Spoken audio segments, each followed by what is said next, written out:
কিছুদিন আগে জাস্ট একটা ব্যাকটেরিয়া পুরা পৃথিবীকে পাগল করে রেখে দিয়েছে না? কোথায় গিয়েছিল আমাদের ব্রেইন? এটা আল্লাহর শান। আমার আল্লাহ ইচ্ছে করলে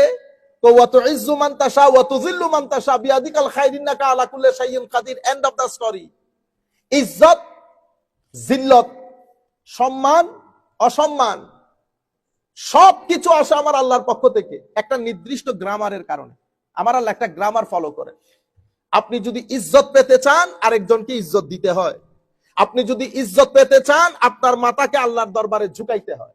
আপনি যদি ইজ্জত পেতে চান, আপনার ভিতরের জগৎকে হিংসা মুক্ত করতে হয়, তাহলে আপনি ইজ্জত পাবেন এবং সেটা আপনার চেহারার মধ্যে ফুটে উঠবে। আর যদি আপনার ভিতরে সেপটিক না থাকে, আপনি আরেকজনকে ইজ্জত না করেন, পোলাইট না হন, অ্যারোগেন্ট হন, তো আপনি এটা লিখে রাখতে পারেন, you can note it down, before you depart from this world, যে কোনো মুহূর্তে পুরো আকাশ আপনার উপর ভেঙে পড়বে।